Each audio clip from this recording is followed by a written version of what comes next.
வணக்க மக்களை, சட்டமன்ற கிடைக்கப்பட்ட மிக முக்கியமான தகவல் ஒன்று வெளியாகி இருக்கிறதா? திமுக அமைச்சரவையில் அதிரடி மாற்றமா? சபாநாயகராகும் ஓபிஎஸ் அவர்கள் மீண்டும் செந்தில் பாலாஜிக்கு சீட்டா? வாங்க வீடியோவை முழுமையாக கண்டலாம். அதாவது தமிழகத்திலே நடைபெற்று முடிந்த இந்த 2026 சட்டமன்ற தேர்தல் என்பது கண்டிப்பாக மே 4ஆம் நாள் வாக்கு எண்ணிக்கை நடைபெறும் சூழல்தான் தமிழக அரசியலிலே ஒரு புதிய மாற்றத்தை எல்லாம் ஏற்படுத்தக்கூடிய வகையில்தான் அமைந்திருக்கிறதா? இந்த வகையில்தான், அதாவது தமிழகத்தில் நிலவக்கூடிய இந்த அரசியல் சூழலில் ஆளும் கட்சியான திமுக அரசோ தனது அமைச்சரவையில் ஒரு மிகப்பெரிய மாற்றங்கள் எல்லாம் செய்ய திட்டமிட்டதாக தகவல் வெளியாகி இருக்கிறது. சமீபத்தின் இந்த கருத்து கணிப்பு முடிவுகள் சாதகமாக வந்துள்ளதை தொடர்ந்து முதல்வர் மு.க.ஸ்டாலின் அவர்கள் இந்த அதிரடி முடிவை எடுத்திருக்கிறார். நடைபெற்று முடிந்த கள ஆய்வுகள் மற்றும் உளவுத்துறை அறிக்கையின் அடிப்படையில் தான் வரும் காலங்களில் ஆட்சியை மேலும் வலுப்படுத்தும் நிர்வாகத்திறனை மேம்படுத்தவும் அமைச்சரவையில் புதிய முகங்களுக்கு வாய்ப்பளிக்க திமுக தலைமை முடிவு செய்திருக்கிறதா? இதற்காகத்தான் ஆரம்பகட்ட பணிகள் எல்லாம் தற்போது தீவிரமாக நடைபெற்று வருவதாகவும் கூறப்படுகிறதா?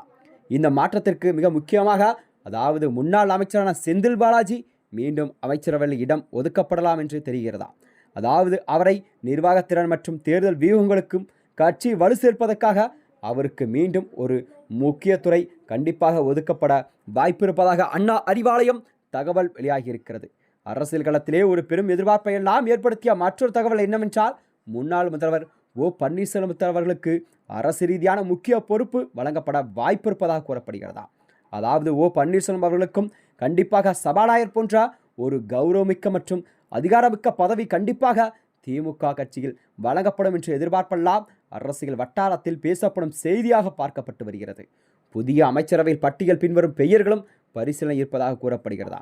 அதன்படிதான், அதாவது துரை சந்திரசேகர், பழனியப்பன், வைத்தியலிங்கம் மற்றும் நெல்லை சுப்பிரமணியன் இவர்கள் அனைவருமே அமைச்சரவையில் இடம் அளிப்பதன் மூலம் மண்டல ரீதியாக சமூக ரீதியாகவும் சமநிலை போன் திமுக தலைமை திட்டமிட்டிருக்கிறதா?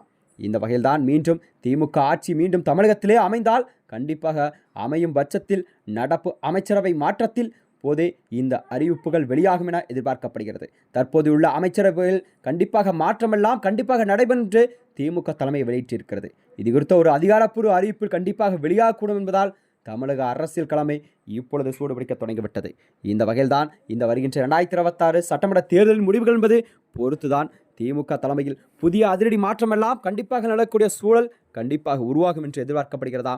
அதனைத் தொடர்ந்துதான் அமைச்சரவையில் கூட கண்டிப்பாக புதிய மாற்றம் நிகழக்கூடிய சூழல் உருவாகி இருக்கிறது.